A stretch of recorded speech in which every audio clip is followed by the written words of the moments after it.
I don't want to be a litter. I am very old. However, my appearance is not always the same. In fact, you may call me many-faced if you'd like. Millions of years ago, me and my friends opened our eyes to the world you've only seen in the movies. Back then, I was one huge seaweed. But I was so cute.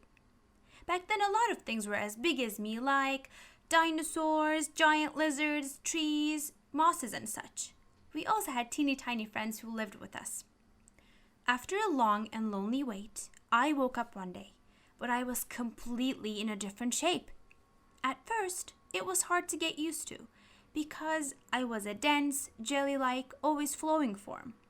I really wanted to see myself in the mirror. Before I went to sleep, I was such a strong plant, but now I'm probably stuck way underground waiting to be found in a liquid, weak form. I wonder, who was I? Thankfully, the wait didn't take long. One day, I woke up to an ear-screeching sound. I had no idea what was going on, but I was so scared. I could feel the dark, quiet, and happy time I was beginning to get used to was coming to an end. I didn't have to wait long in this noisy environment because suddenly I felt I was raising up, almost like erupting to a light that could blind you. And finally, I was on the surface of the earth again. I was so happy. Being back on the surface, breathing, sun, a clean atmosphere. Incredible. As I was battling with joy of being back, I started to realize that I was in a world that I haven't seen before. Everything that lived on Earth has changed. A lot. Then I figured it wasn't only me that changed during the time I was asleep. It was the whole world. But first, I looked at myself. I couldn't believe what I saw.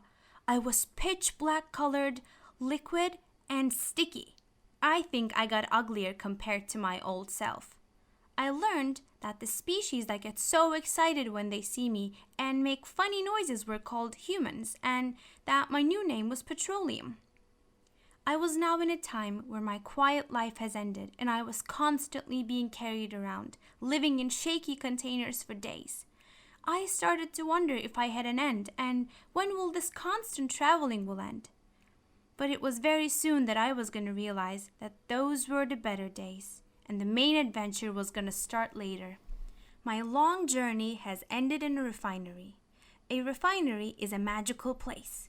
They put me in humongous tanks and started to heat me and my friends up. With every step of this process, I melted slowly and lost some things from myself. Oh, I was changing again. I couldn't even tell you how worried I got. Can you believe that I got heated up till 600 degrees Celsius? And then I realized I was everywhere, shattered into 1,000 pieces. It was a magical, spectacular moment for me. Oh, by the way, I forgot to mention, I became a very valuable, precious thing for humans, leading the way on various technological advances for humankind. I am the one holding the ropes in the world's economy. World shakes if my price goes high or low, and I decide everything. I was so happy. Could you imagine from being a seaweed to being the most valuable thing in the world? The technology that breaks me in pieces uses every piece of me in a different way and transforms them to a brand new product. These products are way too many, from toothpaste to diapers, cars to furnitures, and I just can't believe what I was capable of. Now, it's been almost 200 years since I first got to the surface of the earth. I started to actually look around. Guess what I saw? Me. I'm absolutely everywhere. But this time I see tons of pieces of me as waste, unused, and just tossed to the side.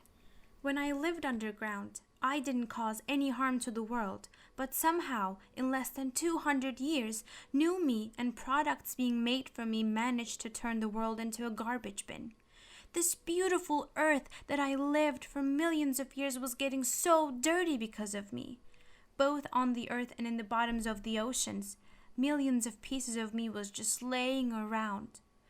Oh, how much I cried.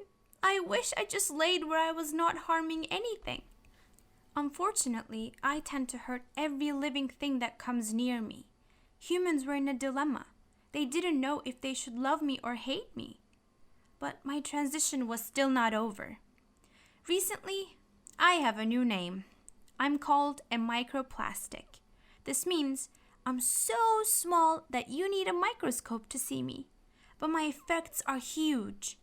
When people throw me out, eventually I end up in their bodies after I dissolve in seas, oceans, and drinking waters.